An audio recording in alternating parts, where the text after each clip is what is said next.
미국의 미시간 호를 유람하던 배가 뒤집혀서 많은 사람들이 조난을 당한 일이 있었습니다. 마침 그 중에 수영 선수가 한 명 있었습니다. 그는 목숨을 걸고 사람들을 구조하여 25명을 살려냈습니다. 그 후 매스컴에 그의 이름이 떠들썩하게 오르내렸습니다. 수십 년이 지난 후 R.A. 토레이 박사님이 LA 한교회에서 설교를 했습니다. 그때 이 사람의 희생적 사랑에 대하여 이야기했습니다. 마침 그 교회의 60대의 노신사가 되어버린 수영 선수가 앉아 있었습니다. 설교를 마치고 성도들과 인사를 나누고 있을 때 저 할아버지 성도님이 그때 그 유명한 수영 선수였어요. 라고 한 성도님이 알려주었습니다. 그래서 R.A. 토레이 박사님은 그 신사에게 가서 물었습니다. 그 사건 이후 기억에 가장 남는 일은 무엇인가요? 그 노신사는 씁쓸하게 웃으며 말했습니다. 특별히 기억에 남는 건 없어요. 한 가지 기억에 남는 일이 있다면 제가 구출한 25명 가운데 아무도 저를 찾아와 고맙다는 말을 한 사람이 없었어요. 그 사실이 가장 기억에 남습니다.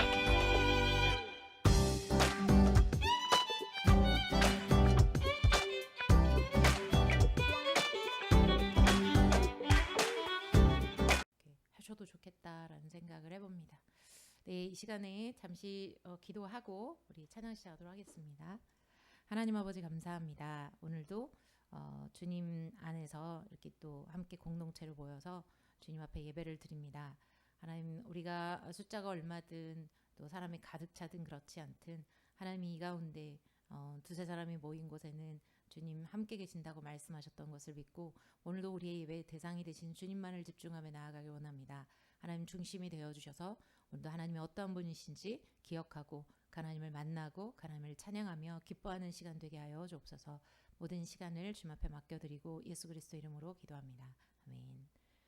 우리 다 같이 자리에서 일어나셔서 우리 은혜로 만들어가네 은혜로만 선다네 우리의 노력이 아닌 어린 양의 보혈로 그분의 임재 가운데 오라시네 아멘. 우리를 부르신 그곳 은혜로 들어가네 주님의 길에 범죄한 우리가 어찌 서리요 어린 양의 보혈이 깨끗게 하시네 범죄한 우리가 어찌 서리요 어린 양의 보혈이 깨끗게 하시네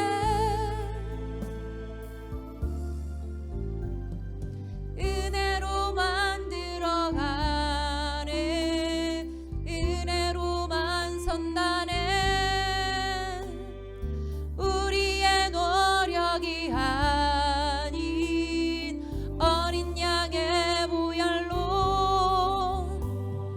그분의 임재 가운데 오라 하시네 우리를 부르신 그곳 은혜로 들어가네 주님의 길에 범죄한 우리가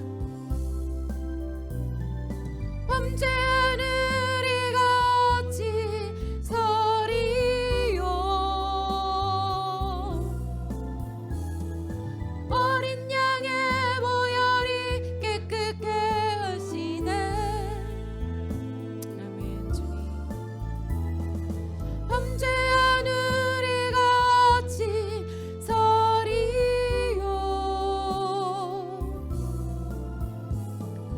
어린 양의 보혈이 깨끗게 하시네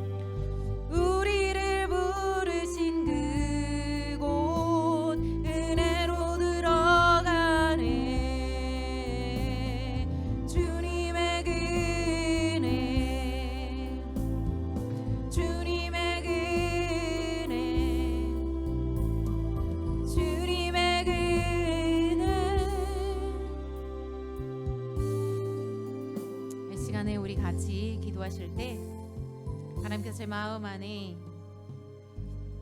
이사야서 11장 2절 3절 말씀을 주십니다.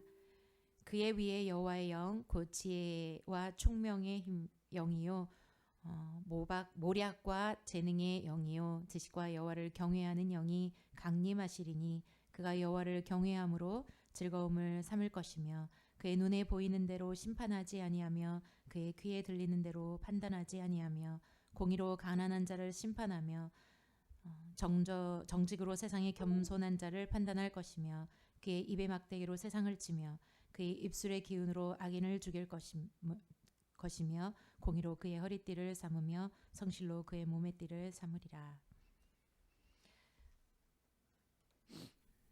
이 시간에 우리가 하나님 앞에 함께 기도하실 때 우리 안에 하나님을 경외하는 영이 곧 성령님이시죠. 하나님이 계시는데 혹시 일주일의 삶에 그리고 여러분에게 있어서 늘 계속되어지는 패턴으로 하나님을 경외함보다 사람을 두려워하여서 내가 내 말로 실수할 때, 내 마음으로 실수할 때, 내 행동으로 실수할 때 그 사람 때문에 내가 회개하거나 아니면 그 사람 때문에 관계 때문에 아니면 내 마음의 의로움 때문에 하나님 앞에 우리가 회개하면서 나아가지 않는지 주님의 은혜로 말미암아서 우리가 하나님 앞에 나아갈 수 있는데 그 하나님의 은혜를 우리가 소홀히 여겨서 오늘도 죄를 반복하고 있지는 않은지 마태복음 5장의 산상수훈처럼 마음이 정말 청결하고 내가 마음이 가난한지 내가 의를 위하여 핍박받는지 그럴 수 있는 사람인지 우리가 한번 점검해 봤으면 좋겠습니다. 내 마음속에 주님을 경외하는 영이 있는지 그래서 내가 내 입술에 파수꾼을 세우며 내 마음의 또 태도와 내 삶의 행동을 오직 주님을 우선순위로 삼고 말씀에 순복하며 말씀을 사모하며 나아가고 있는지 그래서 내가 상황이나 사람들과의 관계 안에서 흔들리지 않고 주님을 붙잡고 나아가고 있는지 다시 한번 우리가 그리고 자신을 점검하고 마지막 이 12월 달을 생각하면서 힘든 사람들 생각할 때 나는 공의로 행하고 정직으로 행하며 겸손으로 행하고 있는지 하나님 앞에 다시 한번 우리 자신을 돌아보면서 오늘도 그럼에도 불구하고 주님 앞에 나아갈 수 있게 하신 그 은혜에 감사하면서 그렇지만 동시에 우리가 죄를 미워할 수 있도록 해달라고 오늘도 거룩한 삶을 사모하며 주님을 닮아갈 수 있도록 해달라고 이 시간에 같이 하나님 앞에 기도하도록 하겠습니다. 하나님 아버지 감사합니다. 하나님 주 예수 그리스도의 하나님 정말 주님께서 부어주신 그 주님을 경외하는 영은 주님의 성령이었습니다. 아버지 예수님의 삶을 보니 주님을 경외하고 사람을 두려워하지 않고 죄를 미워하며 정말 주님의 말씀대로 죽기까지 순복하신 그 주님을 봅니다. 아버지 하나님 그 삶이 얼마나 아름다웠는지 봅니다. 하나님 우리가 의로워서 우리가 선을 행하여서 우리가 율법대로 살기 때문이 아니고 오직 주 예수 그리스도의 은혜로만 우리가 주님 앞에 나아갈 수 있음을 이 아침에도 말씀하시고 또 지속히 하나님 아버지 앞에 정말 우리가 주님의 경외하는 영이 아니면 우리가 주님을 경외할 수 없음조차도 하나님께서 말씀해 주셔서 감사합니다. 하나님 나는 죄인입니다. 하나님 앞에 설 수조차도 없는 사람입니다. 그러한 사람을 아버지 하나님이여 우리 모두가 또 그러한 사람임을 주님 앞에 다시 한번 고백하고 그럼에도 불구하고 주님 앞에 설 수 있도록 하신 것은 주 예수 그리스도의 주님이 이루신 모두 다 완성하신 그 은혜 때문이요 하나님 오늘도 은혜로 주님 앞에 불러주신 그 사랑 때문임을 다시 한번 고백하며 나아갑니다. 아버지 하나님 내가 죄인이고 우리가 죄인이지만 다시 한번 믿음으로 예수 그리스도를 힘입어 보좌 앞에 담대히 나아가오니 하나님이여 오늘도 그 문을 정말 그 팔을 활짝 여셔서 우리를 오늘도 주님 품에 안아주시고 오늘도 사랑하신 그 아버지 하나님 안에 오늘도 안식하며 주님과 함께 이 공유 아버지 하나님이여 주님 주의를 하나님 안에서 기뻐하고 즐거워하며 나아갈 수 있게 주여 도와주옵소서. 성령 하나님 우리가 오늘 주의를 경외하는 영을 더하여 주옵소서. 아버지 우리가 사람을 두려워하지 않게 하여 주옵소서. 아버지 하나님 나 자신을 위하여 살지 않게 하시고 하나님 이 세상의 모든 쾌락과 정욕을 위하여서가 아니라 안목의 정욕과 이생의 자랑을 위하여서가 아니라 진정 하나님을 경외하는 영을 우리 가운데 부어 주옵소서. 이 하나의 교회의 아버지 주의 성령으로 말미암아 하나님과 하나 되어지는 하나님 그네를 경험할 수 있도록 역사하여 주옵소서. 주님 하나님 아버지 감사합니다. 주님의 영이 있으면 우리는 넉넉히 이 땅에서의 삶에 타협하지 않고 주님을 경외하며 사람을 두려워하지 않고 내가 나 될 수 있고 주님을 닮아갈 수 있음을 다시 한번 이 아침에도 기억하며 하나님 앞에 간구합니다. 아버지 하나님이여, 이 가운데 주님의 영이 계십니다. 그 영은 성결하고 지혜로우시며 능력이 많으시지요. 하나님 전능하시고 전지하실 뿐만 아니라 우리 모든 상황 속에 역사하시고 우리를 홀로 내버려 두지 아니하시는 그 아버지의 영이고 예수 그리스도의 영이십니다. 또한 진리의 영이시죠. 하나님을 경외함으로 오늘도 이 아침에 예배를 드리오니 무엇보다도 진리의 영께서 예수 그리스도에 대해서 가르쳐 주시고 또 아버지에 대해서 가르쳐 주셔서 오늘 진리 안에 우리의 마음이 우리의 삶이 자유케 될 수 있도록 함께하여 주옵소서. 오늘도 하나님 우리 두 집사님을 기억하여 주시고 정말 그 연약한 육신을 특별히 우리 목사님의 연약한 육신까지도 주께서 고쳐주셔서 아프지 않고 건강하게 주님을 경외함으로 살아낼 수 있는 그 은혜 또한 허락하여 주옵소서. 오늘도 아버지 빈자리들을 볼 때에 하나님 앞에 다시 한번 간구합니다. 하나님 숫자를 채워주시라고 간구하기 전에 주님과 하나됨과 이 교회가 거룩함을 위하여 기도하오니 주여 우리가 우리의 삶에서 그렇게 먼저 살아낼 수 있는 자들이요 주님을 경외하고 사랑하기 때문에 우리 입술로 전하지 아니하면 견딜 수 없는 자들로 주께서 주님 우리를 세워 주옵소서. 이 시간에도 성령께 모든 시간을 맡겨드리고 감사하며 예수 그리스도의 이름으로 기도합니다. 아멘.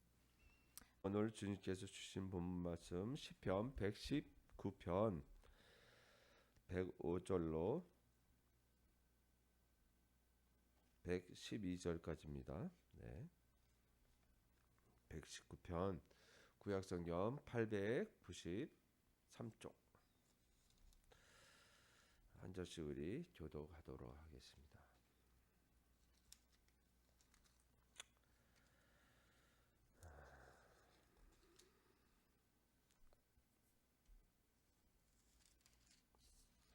제가 먼저 선독하도록 하겠습니다. 주의 말씀은 내 발의 등이요 내 길의 빛이니이다.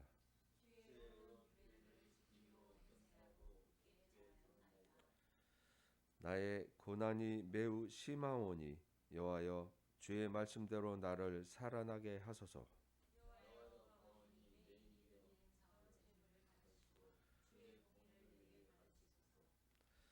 나의 생명이 항상 위기에 있사오나 나는 주의 법을 잊지 아니하나이다.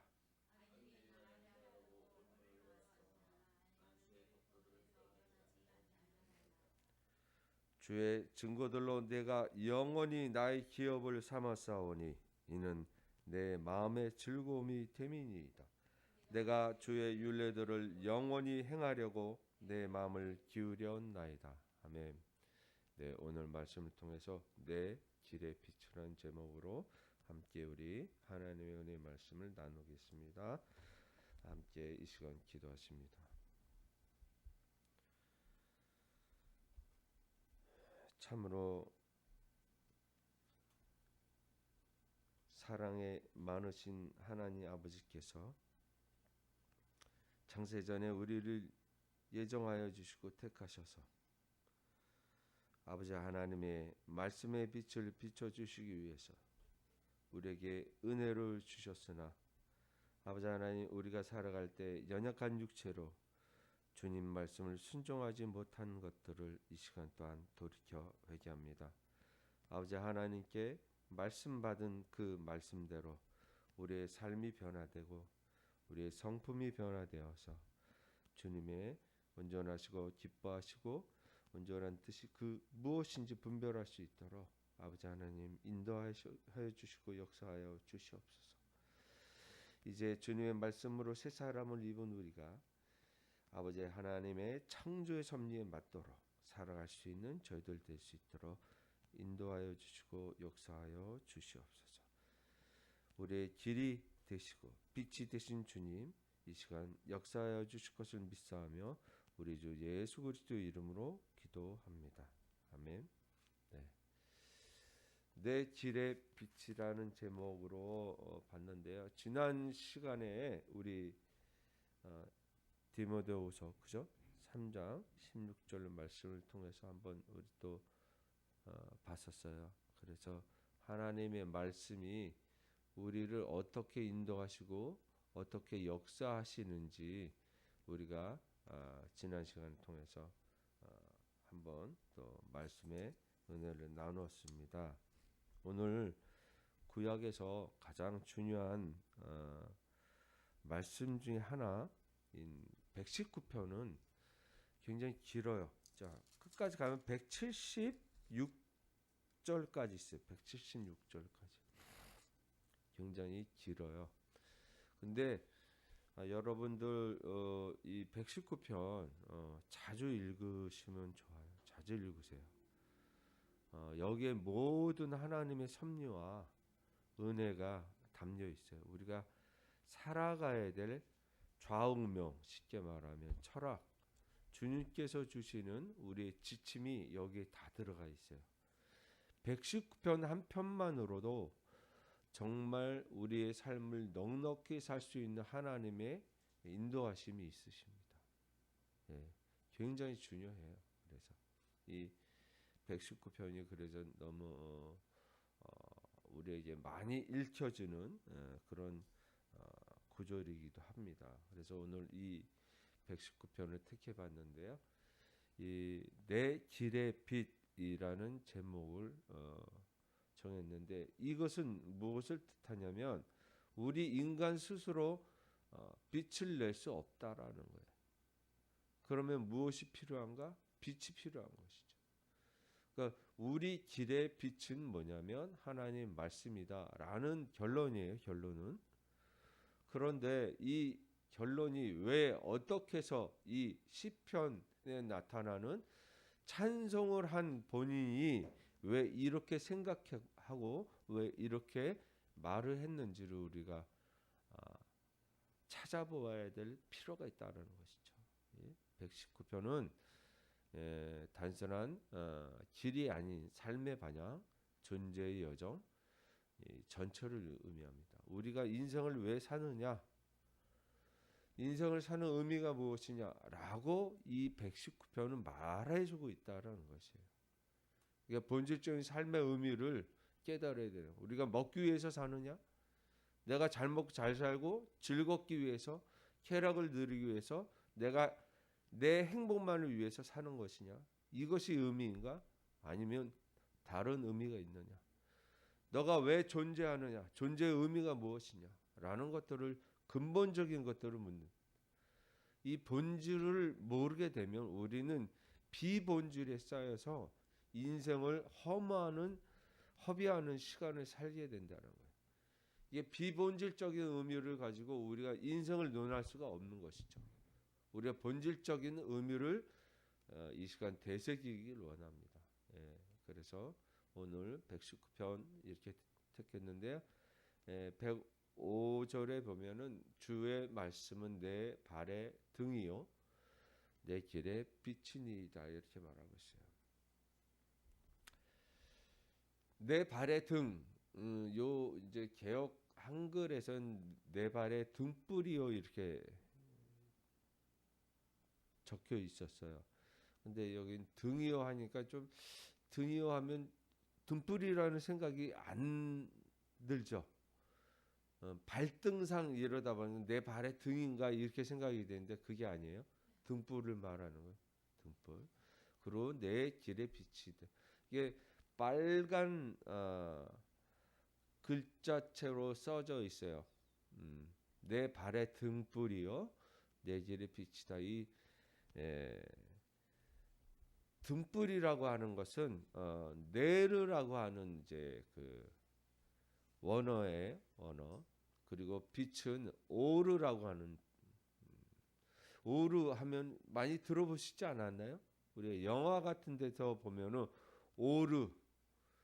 오르가 빛나고 있다, 뭐 이런 식으로 표현을 많이 한 거를 볼 수가 있어요. 외화를 보면. 그래서 히브리어로 오르를 많이 쓰기도 합니다. 예. 근데 잘 아시겠지만 이 등불은 무엇이냐면, 등불은 어떤 것일까요? 등불은 뭐요? 크게 말씀하세요. 안 들려요. 네, 그건 빛하고 뭔 상관이 있어? 똑같이. 등불은 가까운 데를, 먼 미래가 아니라 가까운 미래를 말하는 거예요. 즉 다시 말하면 가까운 데서 우리가 보려고 하는, 근데 우리는 인생에서 무엇을 보려고 하냐면 빛을 보려고 하지 않고 등불을 켜려고 해요. 왜냐하면 내 한 치 앞을 보기를 원하는 거예요. 뭐 어떻게 했으면 좋겠습니다. 지금 당장에 닥친 일 때문에 그것을 피하고자 원하는다는 거예요. 그것이 차이가 있는 거예요. 말씀은 단순한 정보나 지식이 아니라는 거예요. 계시에 비추며 인간 스스로 판단할 능력이 없어요. 길을 찾아갈 수가 없어요. 왜? 깜깜한 어둠이기 때문에. 근데 이 말씀을 들으면 왜 잘 보이고 뭐 내 지식으로 충분히 갈 수 있을 것 같은데, 근데 그것은 비진리의 길, 비본질의 길이다라는 거예요. 우리가 먹고 사는 문제대로 살아가는, 육체 본능대로 움직여서 살아가는 것은 그것을 길이라고 할 수 없어요. 왜냐하면 이미 그것은 낭떠러지에 떨어져 있는 것 같은 그런 상태라는 거예요. 결국 인간이 가야 돼야만 되는 길이 있다는 거예요. 해야만 하고 알아야만 하고 해결해야 될 문제가 있다는, 그것이 길이라는 거예요. 그래서 길 가다 보면 묻지요. 도를 아십니까? 길을 아십니까? 라고 묻는 사람들이 있어요. 사실은 우리가 길에 나가서 도를 아십니까? 라고 물어봐야 돼요. 십자가의 도를 아십니까? 라고 해야 되는 것이죠. 결국 우리가 이렇게 살아가는 인생이 결코 잘 살아가는 길이 아니다라는 거예요. 그것이 문제야. 이것이 문제야. 이런 것들을 깨달아야 되는데 우리 잘 깨닫지 못하는 것이죠. 이어서 106절에 보면 한번 읽어볼까요? 시작. 주의 의로운 규례를 지키기로 맹세하고 굳게 정하였나이다. 주의 의로운 뭐라고요? 규례라고 해요. 규례를 어떻게 지키기로 맹세했대. 이 시편 기자, 쉽게 말하면 시편을, 이 119편을 쓴 하나님의 감동대로 이렇게 고백할 수밖에 없는 이유가 있어요. 규례를 왜 지킬까요? 규례를 지켜야 될 이유가 있었다라는 거죠. 그를 맹세하고 정하였다 이렇게 얘기해요. 규례라는 건 샤마르라는 히브리어인데 이 말 자체가 굉장히 재미가 있습니다. 우리가 창세기에서 아담 하와가 죄를 저지르고 나서 그 죄의 본질을 우리가 알아야 되는데, 그것이 바로 말씀을 거부했다는 거예요. 하나님의 말씀을 거부했다. 그래서 자기 판단을 진리로 삼았다라는 거예요. 죄가 뭐냐면 자기 판단을 의롭다라고 생각한 거예요. 자기 판단으로 의롭다라고 생각한 거예요. 하나님 말씀이 의롭다라고 한 것이 아니라 하나님이 의롭지 않다, 그리고 내가 의롭다라고 결정을 내린 것이에요. 그 기준 잣대가 바로 말씀인데 이 말씀이 규례예요. 규례. 근데 이 말씀이 샤마르라는 것인데 지키다, 순정하다 이런 말씀이에요. 미시파트라는 거예요. 미시파트. 이 미시파트는 바로 의로운 질서를 말하는 거예요. 하나님의 의로운 질서, 의를 말하는 거예요. 그 질서가 있는 거예요. 하나님의 말씀에 순종하는 내가 받는 자고 행하는 자다 라고 생각했어요. 아담이 그걸 하지 않았던 거예요. 이 규례라는 것 자체를 그냥 우리가 판단하기에 그냥 규칙이다 이렇게 생각할 수 있는데, 우리가 스스로 의롭다고 생각하는 규칙을 우리 스스로 만들어버린 거예요. 내가 가는 길이 내가 규칙이지. 내가 하는 게 규칙이지. 뭐 하나님이 하는 것이 규칙이야? 이것이 아니라는 거예요. 그건 질서가 아니고 이 세상의 섭리가 아니라는 거죠. 예. 그래서 미시파트라는 이 규례라는 말을 기억하시기 바랍니다. 하나님의 말씀을 지키지 아니하면 우리가 그 길에서 어긋나게 되는, 낭떠러지 떨어지게 되는 거예요. 제가 예전에 그 안데스 산맥을 여행하면서 밤에도 운전을 했어요. 근데 불빛이 하나도 없어요. 하나도. 그냥 깜깜해요. 깜깜해. 근데 안데스 산맥이 굉장히 그 산맥 위로 달리지만 평야예요. 평야. 근데 이렇게 가다 보면 한쪽에는 낭떠러지가 있는 그 도로가 그렇게 돼 있는 데가 있어요. 그래서 그 길을 갈 때 불을 밝히고 가지만 오른쪽에 있는 데가 보이지가 않아요. 왼쪽에 있는 데가 보이지가 않아요. 그냥 도로만 보이는 거예요. 도로만. 근데 저쪽 앞에서 차가 오는데 트럭 같은 건데 불빛이 엄청 센 거예요. 근데 앞도 안 보이는 거예요. 이게 정면으로 오는 건지, 평야하다 보니까 정면으로 오는 건지 굉장히 위험한 상황이 되는 것처럼 느껴지는 거예요. 그래서 그거를 피할 수가 없는 거예요. 왜? 오른쪽으로 틀면 낭떠러지일 수 있으니까. 그 틀지를 못하겠는 거예요. 너무 까마득한 거예요. 너무 당황스럽고. 그래서 브레이크를 잡았는데 이게 흙길이었어요. 흙길. 그냥 밀려나가는 거예요. 밀려나가는. 브레이크를 잡은. 근데 핸들을 틀 수가 없는 거예요. 차가 딱 멈췄는데 다행히 옆으로 지나갔어요. 그리고 차에서 내려서 보니까 옆을 보니까 불빛을 살펴서 옆을 보니까 낭떠러지가 아니더라고요. 거기는 또 다행히 틀었으면은 뭐 괜찮았을 수도 있는데 어쨌든 그러한 우리가 한치 앞을 모른다는 그런 상황이 분명히 현실에서 존재하고 있었다. 제가 그런 걸 확실히 느꼈어요.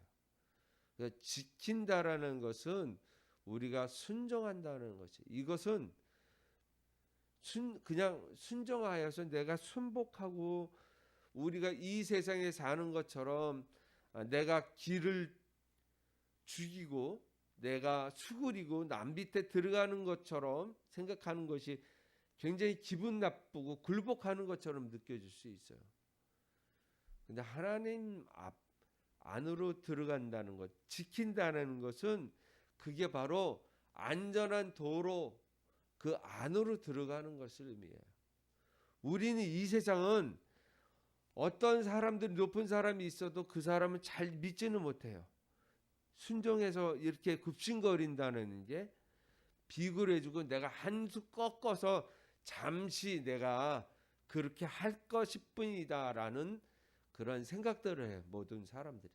사실은 영원히 당신의 내가 종이 아니야. 이런 생각을 할 거예요. 그러나 하나님 안으로 들어간다는 것, 지킨다는 것은 완전한 안전지대로 들어간다는 거예요. 안전지대로. 그래서 우리가 잘 아셔야 됩니다. 원죄는 존재의 반역이에요. 우리 존재 자체를 부정하는 거예요. 왜 그러냐면 순종하지 않는다는 것은 내 스스로 자살의 길로 가는 거예요. 내 스스로 낭떠러지에 떨어지는 거예요. 이것이 존재에 관한 것이라는 거예요. 우리 존재를 버린다라는 거예요. 하나님께 순종하지 않는 그것이 우리 존재를 부정하는 거예요. 자기를 사랑하지 않는 거예요. 그냥 꿀물 빠는 거예요. 꿀물 빠는 거. 자기는 그냥 생물학적인 동물적인 사람이다라고 여기는 것뿐이에요. 굉장히 위험한 것이죠. 그래서 성경은 이렇게 표현하고 있어요. 107절 다시 한번 읽어볼까요? 시작. 나의 고난이 매일 심하오니 여호와여 주의 말씀대로 나를 살아나게 하소서. 무엇이 심하다고요? 고난이 심하다는 거예요. 근데 우리가 고난을 고난이라고 생각하지 않기 때문에 이 세상에 하나님의 말씀에 순종하지 않는 거예요. 그래서 우리의 생각이 바뀌어야 되는. 그러니까 바뀌는 것이 아니라 제대로 알아야 된다는 거예요. 고난이 아니라고 생각하는 거예요. 처음부터 부모 잘 만나서 돈 많고 부잣집에서 사는 사람들은 고난 없다고 생각하겠죠. 즐거운 세상이라고 생각하겠죠. 예? 얼마나 불행한 거예요. 착각하면서 산다는 게. 고난을 고난으로 아는 것, 그리고 고난을 만났을 때 기뻐하지 못하는 이유가 바로 그런 거예요. 우리가 고난을 싫어해요. 우리가 머리가 깨지는 거를 싫어한다는 거예요. 이 고난이 왜 왔을까? 이게 복이라는 거예요. 복이라는 거. 그러한 인생의 경험이 없으면 하나님을 만날 수 있는 접촉점, 하나님 만날 수 있는 기회가 없다라는 거예요. 우리가 오늘은 원어적으로 계속적으로 풀어볼 텐데요. 이 고난이라는 말 자체를 원어로 보면은 존재가 흔들리는 상태로 말씀 부재로운 붕괴 상태, 멘붕 왔다, 이런 말이에요. 완전한 붕괴. 고난은 내가 붕괴된 거예요. 내가 디딜 곳이 없는 거예요. 그거 당연한 거예요. 우리는 어디에 디뎌야 돼요? 우리의 디딤돌이 어떤 것이에요? 성경은 우리의 디딤돌을 뭐라고 얘기해요? 반석. 우리의 반석을 뭐라고 얘기해요? 예수 그리스도라고 얘기하는 거예요. 우리는 지금 밑창이 빠진 거예요. 밑창이 빠졌어요. 밑창이. 밑에가 빠진 상태를 뭐라고 해요? 주요? 밑에 빠진 거를 뭐라고 얘기해요? 밑에가 빠진 거. 우리 너무 잘 알고 있는 그 용어 중에 하나가 무적행이라고 하는 거예요. 이 무적행이라는 것은 밑에가 없는 거예요. 그러니까 이미 우리는 무적행에 있는 상태에 있는데 모르고 있는 거예요. 왜냐하면 그래서 반석을 세워주신 예수 그리스도께서 우리의 기초가 되시고 반석이 되셔서 우리가 그 위에다 집을 짓는 거예요.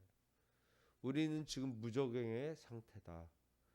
이것을 인식해야 되는 것이죠. 그것이 고난이라는 거예요.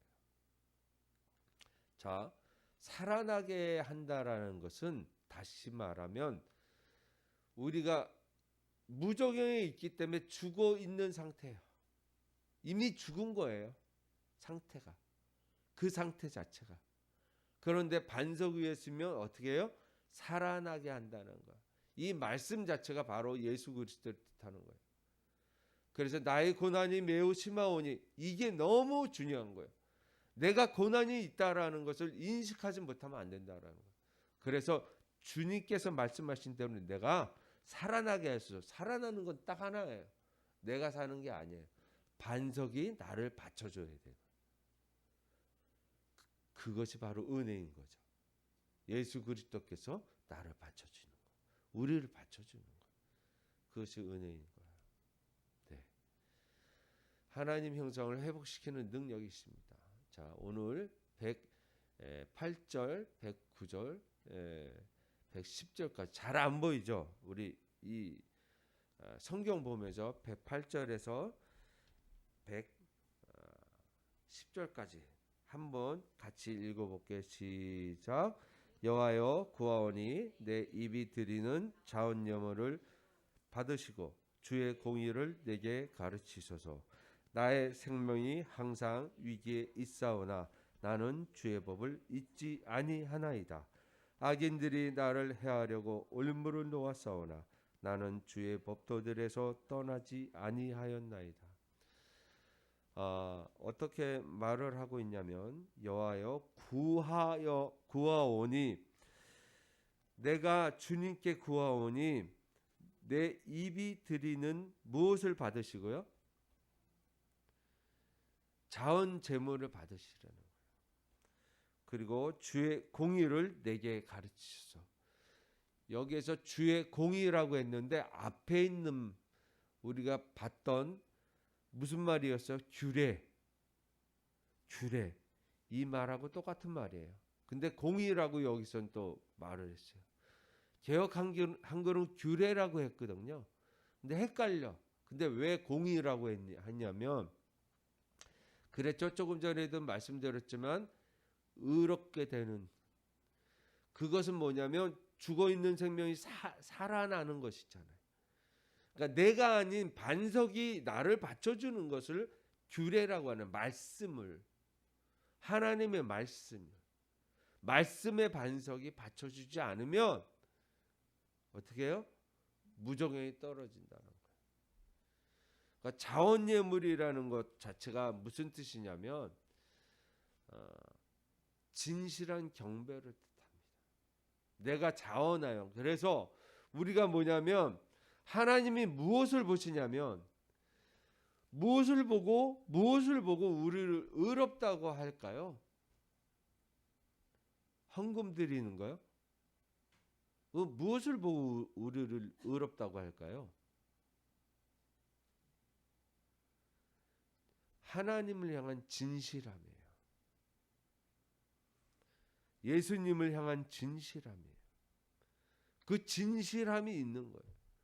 그건 네 행위가 우리의 행위가 비록 어그러지고 잘못되었을지언정 우리가 하나님께로 향한 눈길과 하나님께로 향한 진실함이 있으면 하나님은 그거를 의롭게 하신다는 그거를 받으신다는. 그래서 예수님의 성품 중에서 무엇이 있어요? 진실, 정직이 있는 거예요. 그 진실하심이 어떻게 그분을 이끌고 하셨냐? 순종함으로 됐다는 거예요. 그 순종함이 진실하다는 것. 우리는 순종하는 이유가 뭐냐면 복 받기 위해서. 진실함이 아니라 또 다른 이유가 있는 거예요. 우린 정말 하나님만을 위하는 것인지 아니면 나의 이익을 위해서 신앙생활을 하는 것인지 그 진실함이 있는 것인지 물으신다는 거예요. 그 진실함이 없으면 하나님 만날 수가 없어요. 이 절실한 문제입니다. 우리의 생명과 연결되어져 있는 거예요. 우리가 신앙생활을 하는 이유가 뭐예요? 우리가 우리의 이익을 위해서 살아간다면 아무 소용이 없어요. 뭐 때문에 신앙생활? 편하게 이 세상 사람들처럼 들로 산으로 바다로 놀러 가면 돼요. 주일날 뭐 때문에 교회를 찾아옵니까? 내가 조금이라도 삐뚤어져 있는 마음의 정신 상태가 있으면 그것을 바로잡기 위해서 하나님께 진실함을 드리기 위해서 정말 하나님 필요합니다라는 고백을 위해서 우리가 교회에 나오는 거예요. 하나님 만나기를 원합니다. 이런 진실함이 있어야 되는 거예요. 간절함이 없이는 구하는 것 자체가 의미가 없는 거예요. 뭐 때문에 신앙생활을 하냐? 한 번을 만나도 정말 진실한 하나님을 만나서 그 큰 기쁨의 경험을 해야 되는데 못하는 거예요. 그냥 내일이면 되겠지. 오늘은 지금은 어떠니까? 이 현실에 그냥 매몰되고 마는 거예요. 그러다가 하나님께서 하시는 말씀이 내가 오늘 밤 너의 생명을 찾겠다라고 말씀하신다. 창고를 많이 지어봐야 무슨 소용이 있어요. 오늘 밤에 그 생명을 찾으신다는데 얼마나 무서운 이야기예요. 사실은 우리는 기회를 잃어버릴 수 있어요. 잘못하면. 하나님은 원치 않으세요. 그래서 그것을 우리에게 요구를 하시는 것이 있어요. 그것을 되살리고 바로잡기 위해서. 근데 되살리고 바로잡는 게 뭐냐면 109절에 뭐라고요? 무엇을 나는 주의 무엇을 잊지 아니한다고요? 법. 이것이 되살리는 거예요. 주의 법이. 이 존재가 죽어 있는 생명, 무정형에 빠져 있는 생명이 죽어 있는 상태에서 참 생명으로, 영생으로 전환되는 거예요. 근데 우리가 드린 건 하나밖에 없어요. 지금껏. 무엇이요? 하나님 말씀을 지키려고 하는 진실함. 이것을 의롭다라고 칭해 주신다는 거예요. 너무 중요한 얘기죠. 말씀은 구원의 길입니다. 111절에 보면은 이렇게 적혀 있어요. 111절 다시 한번 읽어볼게요. 시작. 주의 증거들로 내가 영원히 나의 기업을 삼았사오니 이는 내 마음의 즐거움이 됨이다. 어떤 증거가 있을까요? 주님께서 증거가 있다고 하는데 증거가 누구예요? 하나님께서 하신 말씀을 증거하신 분이 계세요. 누구예요? 우리 주님이시죠.